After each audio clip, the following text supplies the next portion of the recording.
Shalom Bapak Ibu yang kekasih, Bapak Ibu Komisi Pasutri. Berjumpa lagi dengan ibadah Pasutri.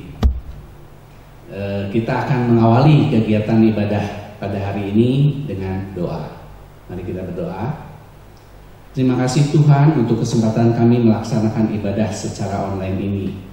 Di tengah situasi penyebaran virus corona, kami Komisi Pasutri ingin berdoa untuk kesehatan dari seluruh keluarga kami, kiranya tetap terpelihara ya Tuhan. Tak lupa kami juga berdoa untuk pemangku kepentingan dan para aparat negara, mulai dari tingkat RT RW sampai ke yang tertinggi Presiden Republik Indonesia. Kami berdoa kiranya mereka semua diberi kesehatan, kekuatan untuk melaksanakan tugas dan tanggung jawab mereka dengan suatu sikap, yaitu sikap yang takut akan Tuhan. Sehingga semua program baik yang direncanakan oleh pemerintah benar-benar bisa menjawab kebutuhan dari mereka yang sungguh-sungguh terdampak oleh wabah corona ini ya Tuhan. Kami pun berdoa untuk tenaga medis yang menjadi garda terdepan, mereka yang merawat pasien penderita COVID-19 ini diberikan hikmat, kekuatan, serta kesehatan agar mereka semua terluput dari penularan virus corona ini ya Tuhan. Tuhan ampuni dosa dan kesalahan yang kami perbuat, baik yang disadari maupun yang tidak kami sadari. Kiranya kami memohon kehidupan kami, anak-anak Tuhan khususnya warga dunia pada umumnya dapat segera dipulihkan ya Tuhan. Demikianlah doa kami ini yang kami mohon di dalam nama yang penuh kuasa, yaitu nama Tuhan kami Yesus Kristus. Dalam nama Yesus kami berdoa. Amin.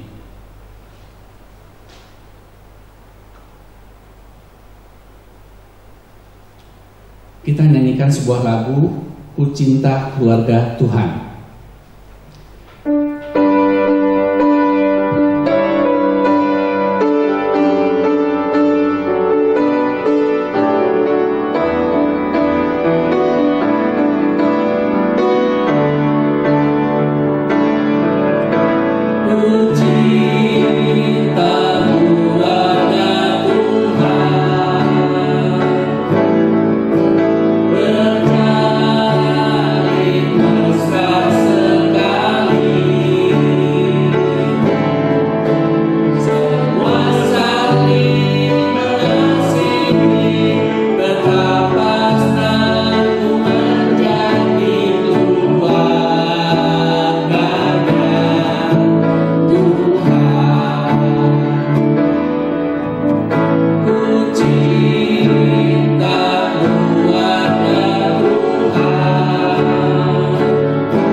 Komisi Pasutri, bahasa adalah cara manusia untuk menyatakan isi hatinya. Namun, pemakaian bahasa yang salah atau tidak tepat seringkali menimbulkan luka di hati. Kita memiliki satu bahasa, yaitu bahasa cinta, yang dapat menembus tebalnya dinding hati setiap manusia. Mari kita nyanyikan sebuah lagu, Bahasa Cinta.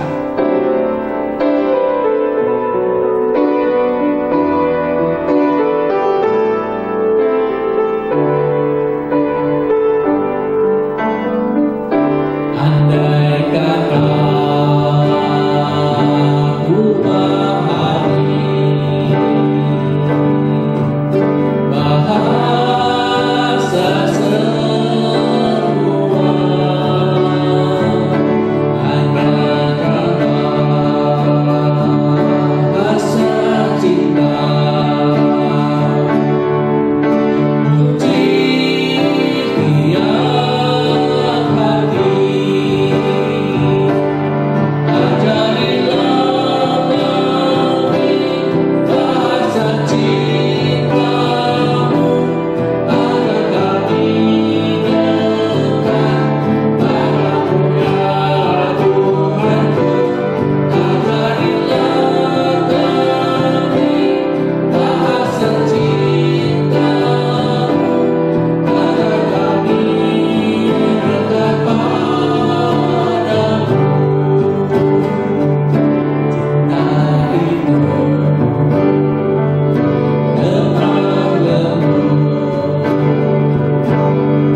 sebelum kita mendengarkan firman Tuhan, mari kita nyanyikan sebuah lagu yang berjudul Firman-Mu Pelita Bagi Kakiku.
Selanjutnya pada penginjil Abraham, waktu dan tempat dipersilakan. Sebelum kita merenungkan firman Tuhan, mari kita berdoa. Ya Allah, sebentar lagi kami akan membuka kitab kami. Kiranya Roh Kudus membuka hati kami, supaya kami bersedia untuk dikoreksi, dibenahi, dibedah oleh kebenaran firman-Mu. Kami terbuka untuk diajar, terbuka untuk didisiplin oleh kebenaran firman-Mu. Pakai hamba-Mu untuk menyampaikan firman-Mu. Layakkanlah dia, karena dia juga adalah manusia biasa yang penuh dengan kekurangan. Bersabdalah melalui dia, supaya setiap kami, para pasutri yang mengikuti persekutuan online pada sore hari ini, diberkati oleh firman-Mu, diubahkan, dibaharui oleh firman-Mu, dan kami di rumah masing-masing dimampukan untuk menerapkan firman-Mu dalam kehidupan kami sehari-hari. Inilah doa kami, di dalam nama Tuhan Yesus kami berdoa. Amin. Shalom, selamat sore rekan-rekan pasutri yang saya cintai. Tema kita pada sore hari ini adalah ramah dan marah.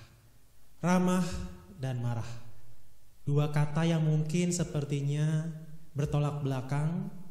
Kamu gak mungkin bisa marah ketika kamu hendak ramah kepada orang lain. Ketika kamu mencoba untuk ramah, kamu gak bisa marah. Sepertinya ini dua hal yang bertolak belakang, tetapi pertanyaannya, bisakah kita ramah dan marah? Nats kita pada hari ini terambil dari Matius pasal 5 ayat yang kelima. Matius 5 ayat yang kelima, Saya akan bacakan untuk kita semua. Berbahagialah orang yang lemah lembut, karena mereka akan memiliki bumi. Saya ulangi. Berbahagialah orang yang lemah lembut, karena mereka akan memiliki bumi. Saudara, sudah beberapa waktu ini kita melakukan aktivitas di rumah aja. Ketika awal-awal kita melakukan aktivitas di rumah aja beberapa minggu yang lalu, mungkin kita masih bisa menikmati kegiatan-kegiatan kita, mencoba untuk menemukan kesenangan dengan berbagai aktivitas-aktivitas baru. Tetapi lama-kelamaan kita akan bosan. Kita seperti sudah mati gaya kehabisan kegiatan yang lainnya. Belum lagi ditambah dengan situasi perekonomian. Kita juga mungkin khawatir apakah kita akan kena tertular virus COVID atau tidak. Ini membuat pergulatan emosi di banyak orang. Sehingga kita menjadi orang yang rapuh, yang gampang marah. Sehingga tidak jarang ketika kita di rumah aja, kita tergoda untuk menjadi orang yang marah-marah. Mudah sekali untuk marah. Nah, kalau nas Alkitab yang menjadi bacaan kita barusan, yaitu mengenai orang yang lemah lembut adalah orang yang berbahagia. Seperti apakah orang yang lemah lembut itu? Dan kemudian pertanyaannya adalah, apakah orang yang lemah lembut itu tidak bisa marah atau tidak boleh marah? Ketika mendengar kata lemah lembut, yang muncul di pikiran kita apa, saudara? Apa yang terlintas di benak kita mendengar kata lemah lembut? Biasanya mendengar kata lemah lembut yang muncul di pikiran kita adalah gambaran tentang orang yang mungkin suaranya halus, intonasinya tenang, damai, tidak ada intonasi yang tinggi seperti orang yang naik darah emosi. Lemah lembut mungkin yang muncul di pikiran kita adalah jangan-jangan orang yang lemah gemulai, dan bahkan mungkin orang yang lemah lunglai. Nah saudara, sebenarnya kata lemah lembut di dalam ayat ini, dalam bahasa aslinya itu praus, dalam bahasa Yunaninya, Alkitab kita Perjanjian Baru itu ditulis dalam bahasa aslinya itu bahasa Yunani. Kata lemah lembut di dalam bahasa Yunaninya adalah praus, terjemahan harfiahnya adalah jinak. Nah, berkaitan dengan lemah lembut di sini, jinak di sini, kira-kira ada 3 gambaran yang ingin saya bagikan. Jadi ketika dikatakan tentang kelemah lembutan, artinya bicara tentang yang pertama yaitu ketaatan, ketundukan, penurut. Jadi ilustrasinya kira-kira seperti ini. Ketika ada seekor kuda liar, kuda yang awalnya liar kemudian menjadi jinak, bagaimana dia bisa menjadi jinak, dan ketika dia menjadi jinak seperti apakah dia? Nah, ketika dia menjadi jinak, maka dia akan mengikuti kemauan si penunggangnya, si majikannya, si pemiliknya. Sehingga dia ini mau diatur kemana-mana, disuruh ke kanan, disuruh ke kiri, diminta untuk berpacu lebih cepat atau lebih lambat. Sehingga meskipun dia kuat, dia ini mampu untuk tunduk, bukannya nanduk penunggangnya. Jadi lemah lembut menggambarkan dia orang yang penurut. Nah, tetapi juga yang kedua, bicara tentang lemah lembut artinya bicara tentang kerendahan hati, kemampuan untuk menerima keberadaan dirinya. Jadi kelemah lembutan di sini berkaitan dengan kerendahan hati. Mari kita membayangkannya seperti sebuah cermin. Ketika kita diajak untuk menjadi orang rendah hati, artinya kita bersedia untuk mengakui keberadaan diri kita, kelemahan kita, keterbatasan kita. Kadang-kadang kita bisa melakukannya ketika kita berdoa. Kadang-kadang kita bisa mengakuinya langsung di hadapan Tuhan. Dan kadang-kadang seorang pembicara pengkhotbah pun bisa ngomong hal seperti itu. Ketika di khotbahnya, saya ini orang yang lemah dan terbatas, punya kekurangan, masih hidup dalam dosa. Nah, mari coba bayangkan kalau misalnya seorang pengkhotbah seperti saya khotbah, saya bilang saya orang yang masih hidup dalam dosa. Setelah selesai kebaktian, kemudian ketika saya harus bersalaman dengan jemaat yang saya layani selepas dari ibadah di pintu keluar, ketika saya menyalami jemaat, saya salami satu demi satu jemaat yang keluar. Tiba-tiba ada satu jemaat yang bilang, Pak Abraham, engkau hidupnya penuh dengan dosa, engkau bergelimangan dengan dosa. Kalau engkau dalam posisi saya, kira-kira apakah engkau akan menerima hal itu? Iya benar, si orang berdosa, atau kurang ajar nih orang, berani-beraninya ngomong kayak begitu. Nah jadi saudara, seringkali kita sepertinya rendah hati hanya dalam titik tertentu, kepada orang tertentu, atau mungkin hanya kepada Tuhan dan kepada diri. Tetapi ketika ada orang yang bilang tentang kelemahan kita, keterbatasan kita, kekurangan kita, kegagalan kita, apa respon kita? Sehingga sebenarnya bicara tentang kelemah lembutan artinya bicara tentang orang bersedia untuk dikoreksi, dievaluasi, dikritik, dinilai oleh orang lain. Terbuka dengan hasil yang jelek, terbuka untuk dimarahi ketika memang kita bersalah. Yang ketiga, kelemah lembutan artinya bicara tentang pengendalian diri. Pengendalian diri, dia ini terkendali. Nah, kalau tadi ilustrasi tentang kuda yang dari liar menjadi jinak, mari kita coba membayangkan ketika seekor kuda awalnya liar kemudian menjadi jinak, pertanyaannya yang mana yang lebih kuat? Apakah ketika dia masih liar atau sudah jinak? Lebih kuat mana dia? Ketika masih liar atau sudah jinak? Yang mana? Jawabannya adalah dua-duanya masih tetap sama kuat, baik ketika masih liar ataupun ketika sudah jinak. Nah, tetapi yang menjadi perbedaannya adalah dia terkendali. Kekuatan yang besar itu ketika liar begitu mudah diledakkan, tetapi ketika dia sudah jinak, kekuatannya bisa diarahkan. Nah, jadi saudara, kelemah lembutan bicara tentang pengendalian diri. Gambarannya seperti kira-kira seorang penari balet dengan badannya yang mungkin yang lentur, halus, tidak terlalu terlihat otot-ototnya, tetapi sebenarnya di balik tubuhnya yang halus dan menari meliuk-liuk, sebenarnya ada kekuatan yang besar. Bagaimana dia bisa berputar dengan kaki yang berjinjit hanya dengan 2 atau 3 ujung jari yang berjinjit, dan dia berputar-putar. Itu menggambarkan kekuatan. Sehingga dia bisa mengatur kapan harus demikian hati-hati, kapan dia harus lambat, kapan dia harus cepat berputar. Sehingga bicara tentang kelemah lembutan, bicara tentang terkendali. Kapan dia harus begitu ramahnya, berbelas kasihan, terenyuh dengan kondisi orang lain. Tetapi kapan dia harus marah, kapan dia harus tegas. Jadi baik ramah maupun marah, ini dua hal yang sebenarnya tidak perlu bertolak belakang ketika seseorang itu lemah lembut. Nah jadi saudara, pertanyaan berikutnya, kalau begitu, bolehkah orang marah?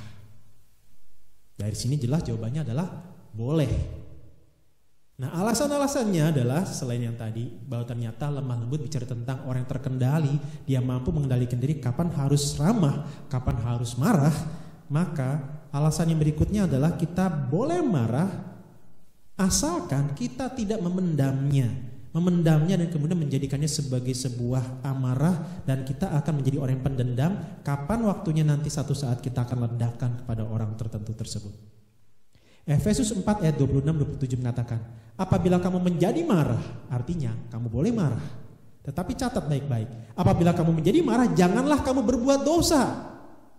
Inilah kesulitan kita. Ketika kita marah, seringkali kita berbuat dosa, kita jatuh dalam dosa dengan kata-kata yang kasar, atau mungkin dengan tangan yang bermain di sana, atau dengan kaki yang bermain di sana, atau dengan barang yang kita buang di sana sini.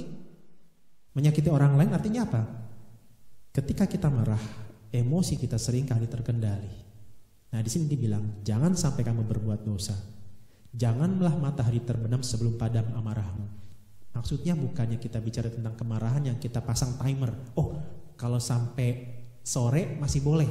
Kalau udah mataharinya terbenam gak boleh marah. Bukan. Tetapi bicara tentang sebuah kiasan bahwa kita jangan memendam amarah kita. Ketika kita marah, kita lontarkan, kita keluarkan, atau kita cari waktu yang tepat untuk menyatakannya. Nah ketika kita mencari waktu yang tepat untuk menyatakannya, artinya apa? Kita akan lebih mengendalikan kemarahan kita. Ketika kita tidak mengendalikan kemarahan kita, ayat 27 mengatakan, dan janganlah memberi kesempatan kepada iblis.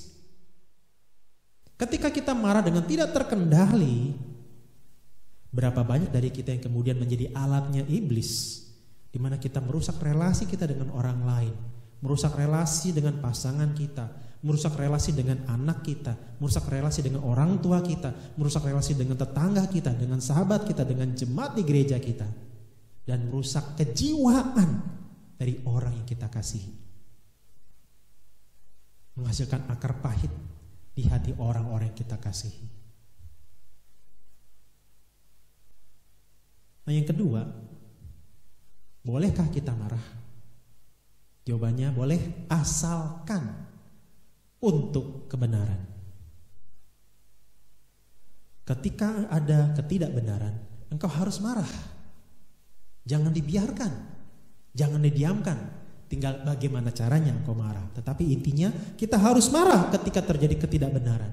Ketika kita sekarang di rumah aja, pasangan kita kerjanya hanya main handphone, kecuali handphone dipakai untuk bekerja atau melakukan hal-hal yang lain yang positif.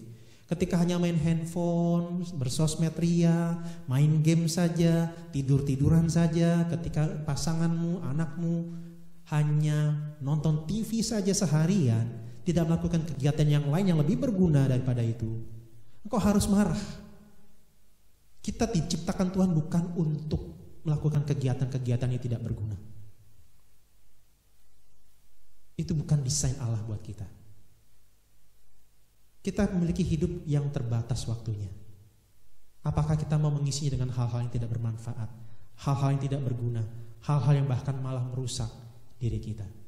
Kita harus marah ketika ada kemalasan terjadi di rumah, ketika ada sifat yang menunda-nunda terjadi di rumah, ketika ada buang-buang waktu terjadi di rumah. Kita harus marah.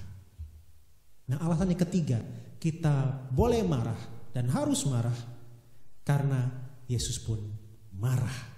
Yesus pun bisa marah. Di Yohanes 2 ayat 15-16, Ia membuat cambuk dari tali, lalu mengusir mereka semua dari bait suci dengan semua kambing domba dan lembu mereka. Uang penukar-penukar dihamburkannya ke tanah dan meja-meja mereka dibalikannya. Kepada pedagang-pedagang merpati Ia berkata, ambil semuanya ini dari sini. Jangan kamu membuat rumah Bapakku menjadi tempat berjualan. Ini bukan maksudnya tidak boleh berjualan di dekat bait Allah, karena memang waktu itu ada orang-orang yang datang untuk beribadah, mempersembahkan kurban, tapi mereka tidak membawa kurban, maka dia harus membawanya atau membelinya di dekat-dekat bait Allah, tempat ibadah. Dan tidak jarang karena ada orang-orang Yahudi perantauan, mereka tidak punya uang mata uang lokal, mereka butuh money changer, penukaran uang, sehingga memang tetap perlu ada stand penukaran uang di sana. Kalau begitu apa masalahnya? Masalahnya adalah di dalam teks ini sebenarnya stand-stand penjualan hewan kurban, stand-stand penukaran uang itu menggunakan area tempat orang beribadah. Tempat orang non-Yahudi yang beribadah memang sudah dikhususkan di satu tempat tertentu, area tertentu. Nah, di dalam teks ini area itulah yang dipakai untuk berjualan. Jadi bisa dibayangkan ketika ada orang-orang non-Yahudi yang mau datang beribadah di bait Allah, tempatnya tidak ada dan dipakai untuk penjualan kurban dan penukaran uang. Jadi Yesus marah. Gara-gara hal-hal ini mereka tidak bisa beribadah. Nah, pertanyaan berikutnya, kenapa bisa ada stand-stand penjualan di area di mana seharusnya itu tempat ibadah? Itu berarti insan-insan rohaniawan di situ yang mengizinkannya, yang membolehkannya, dan mungkin juga mendapatkan keuntungan darinya. Berarti ada persengkongkolan di sana, ada kemunafikan di sana. Yesus marah. Para pemimpin agama yang harusnya membuat orang bisa datang beribadah kepada Tuhan, mendekat kepada Tuhan, justru dihalangi untuk datang kepada Tuhan. Dan bahkan ada kejahatan, korupsi, kemunafikan yang didemonstrasikan pemimpin agama waktu itu. Yesus marah. Sayangnya kita seringkali ditutupi dengan sebuah tren bahwa Yesus itu gak mungkin bisa marah. Yesus itu penuh dengan kasih, dia begitu baik. Kita sulit mencari gambar atau lukisan Yesus di Google Image Search. Ketika kita ketik kata Yesus atau Kristus atau Yesus Kristus, yang muncul jarang sekali, bahkan mungkin tidak ada wajah atau lukisan tentang Yesus yang sedang marah. Yesus bisa marah. Dia akan marah ketika terjadi ketidakbenaran. Yesus bisa marah, tetapi dia bukan pemarah. Nah, dari sinilah mari kita coba bercermin. Kapan kita biasanya marah? Kalau kita kilas balik beberapa jam yang lalu, beberapa hari ke belakang, kapan biasanya kita marah? Momen-momen seperti apa kita biasanya marah? Nah, biasanya kita marah, saudara dan saya marah ketika saya tidak didengar. Orang tidak nurutin omongan saya tidak mendapatkan yang saya inginkan. Ketika saya disinggung atau saya tersinggung, ketika saya diminta melakukan sesuatu yang saya tidak ingin untuk dilakukan, ketika saya disakiti, saya marah. Itu artinya biasanya yang menjadi pusat kemarahan kita adalah seputar diri sendiri. Kita marah untuk melindungi diri kita. Kita marah karena fokusnya diri kita. Saya disakiti, saya tidak didengar, saya tidak dihormati, saya tidak dihargai, saya tidak dimanjakan, saya tidak dipenuhi keinginannya. Saya. Alasan saya marah karena saya. Nah, saudara, mari kita coba introspeksi diri. Betapa seringnya kita marah karena diri kita sendiri. Saya disakiti, saya disinggung. Bukan maksudnya kita tidak membutuhkan diterima, bukan maksudnya kita tidak perlu dihormati. Tetapi ketika itu menjadi segala-galanya buat kita, ketika penerimaan, penghormatan menjadi segala-galanya buat kita, kalau kita tidak dapatkan itu kita langsung marah, jangan-jangan itu sudah jadi berhala buat kita. Nah, kalau begitu bagaimana solusinya? Mau firman Tuhan hari ini di dalam cerminan yang Kristus tunjukkan kepada kita. Kristus marah ketika ada hak orang lain dilanggar. Kristus marah ketika kebenaran diselewengkan. Artinya kemarahan itu tidak egosentris. Oleh karena itu saudara, mari kita coba mulai mengarahkan kemarahan kita ketika terjadi pelanggaran terhadap kebenaran. Ketika terjadi dosa, kita harus marah. Dengan demikian, bisa jadi kita akan marah terhadap diri kita sendiri. Beranikah engkau memarahi dirimu?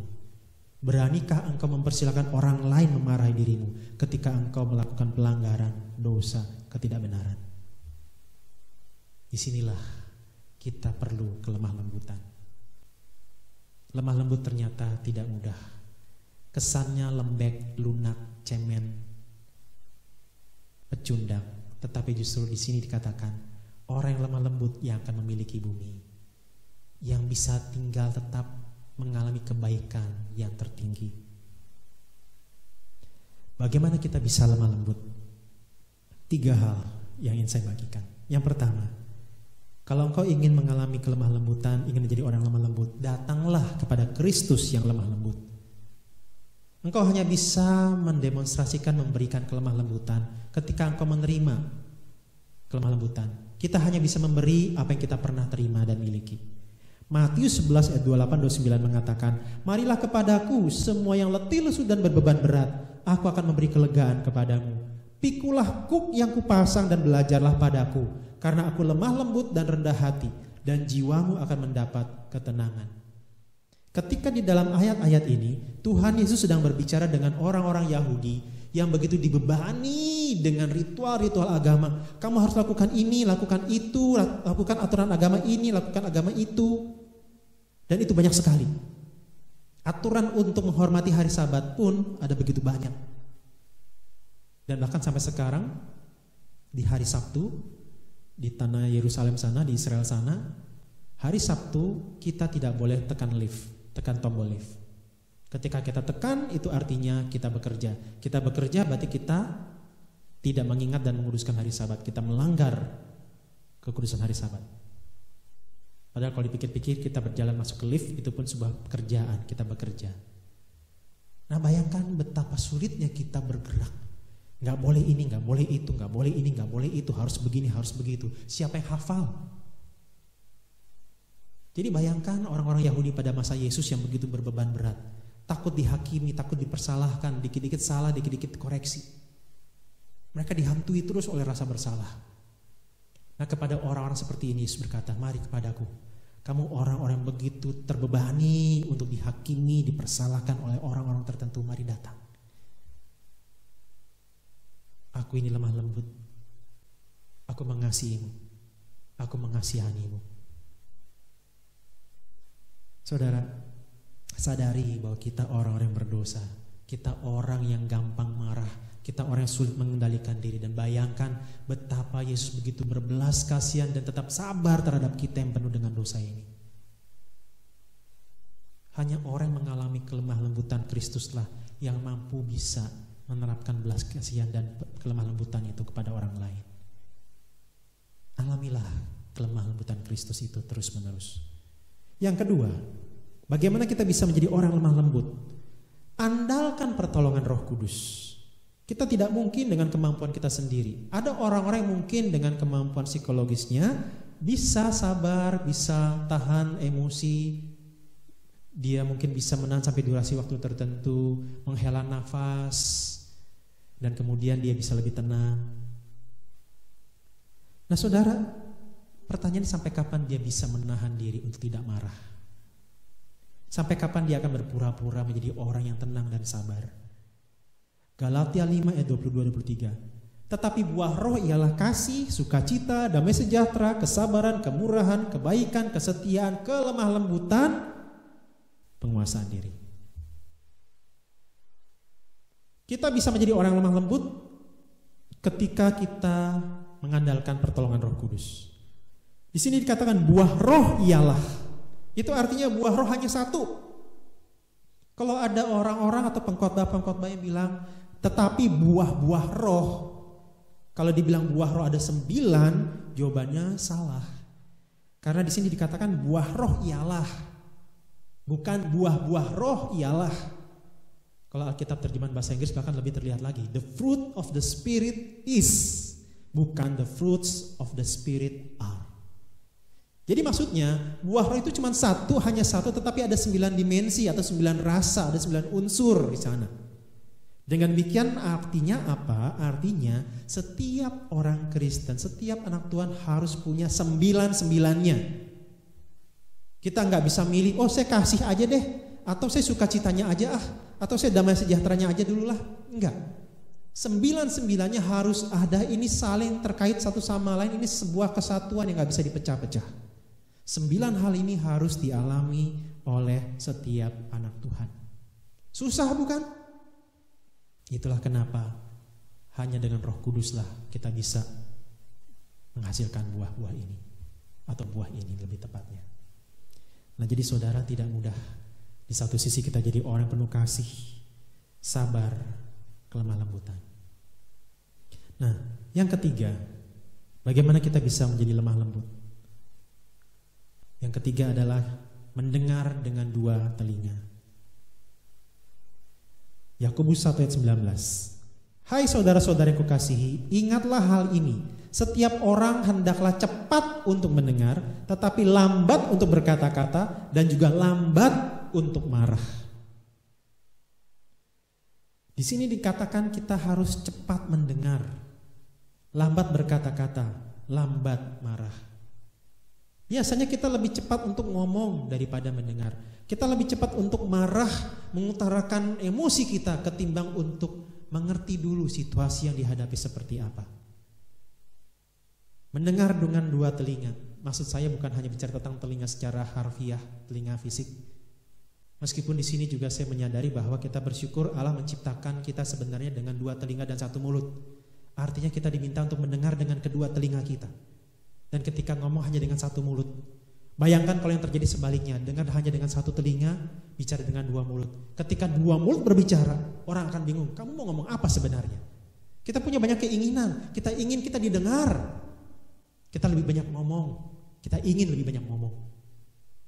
Ketika hanya diberikan 1 mulut, artinya kita harus mensortir keinginan demi keinginan, kemauan demi kemauan. Tidak bisa sekaligus semuanya kita utarakan. Mendengar dengan kedua telinga, maksudnya bukan hanya dengar dengan 2 telinga kanan dan kiri, tetapi mendengar dan memperhatikan, menyimak dan berempati. ikut merasakan situasi, kondisi yang dialami orang yang kita dengar, orang yang kita saksikan. Saudara,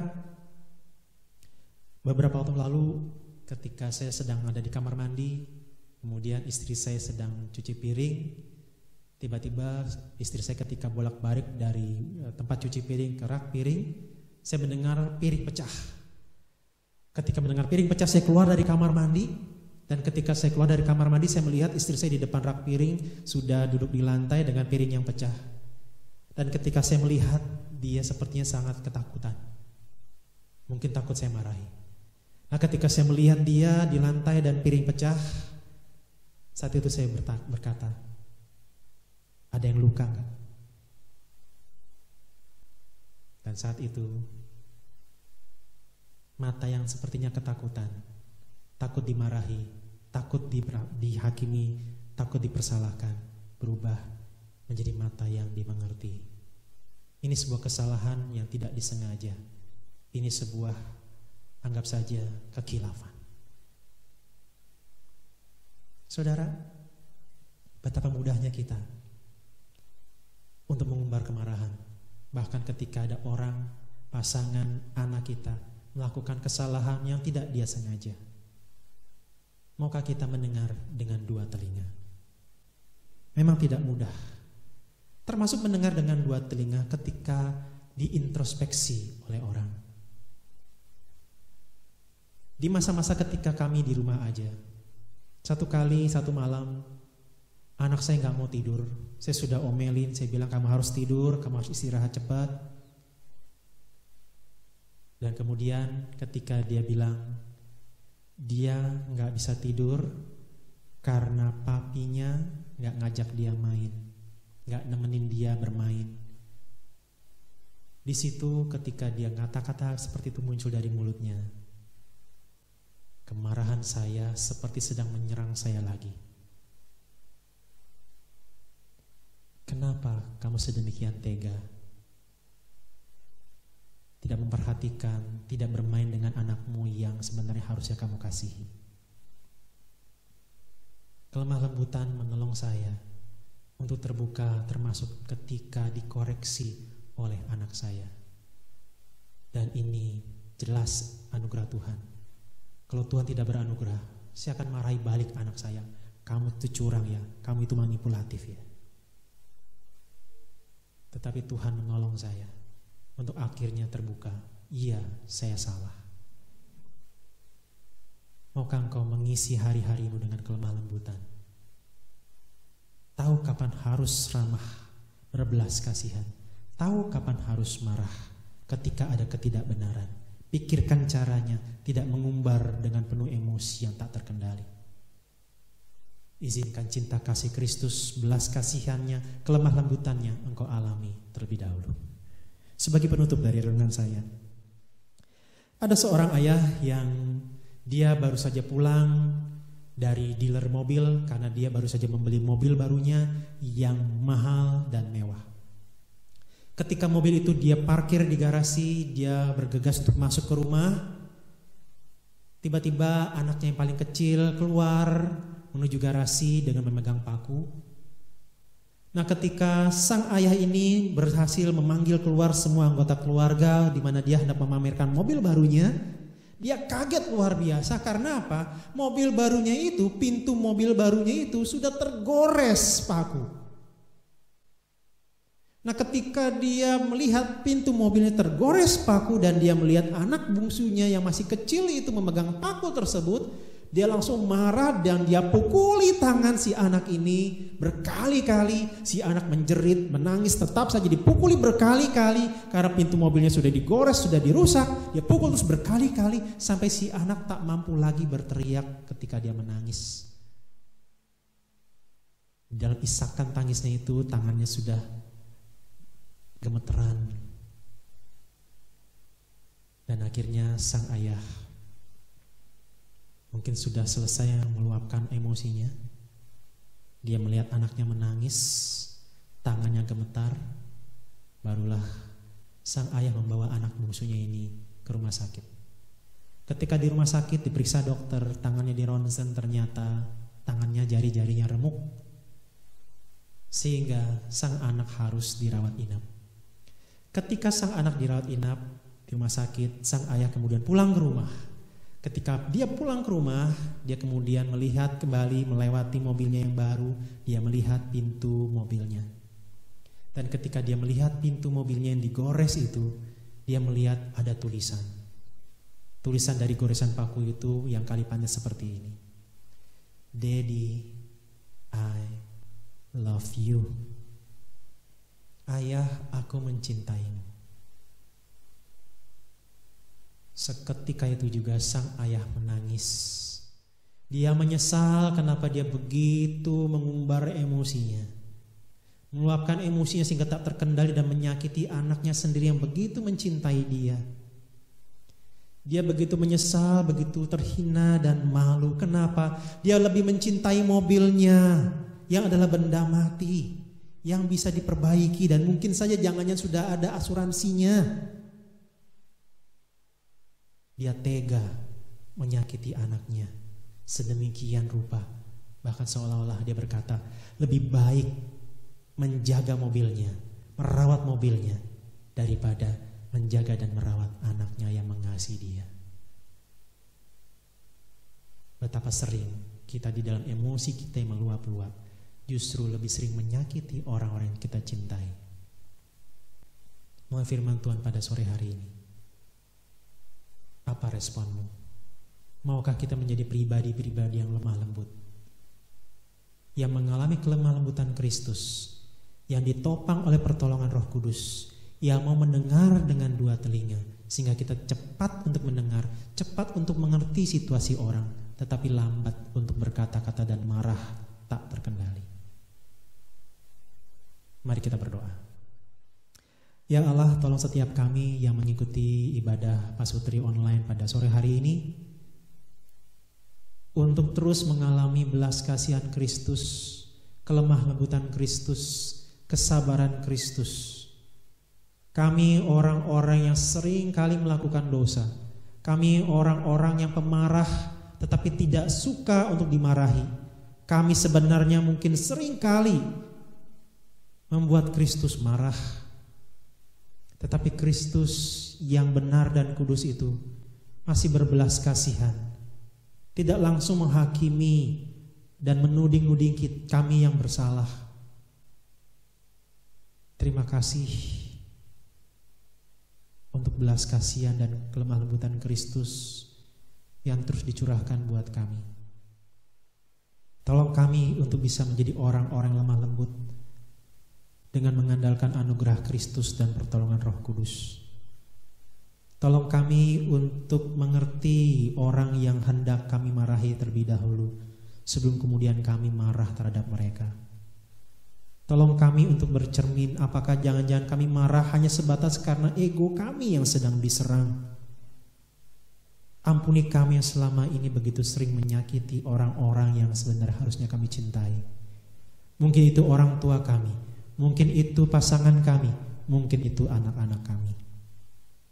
Ya Tuhan, tolong kami untuk mengisi hari-hari kami di tengah-tengah keluarga ketika kami di rumah aja dengan kelemah lembutan.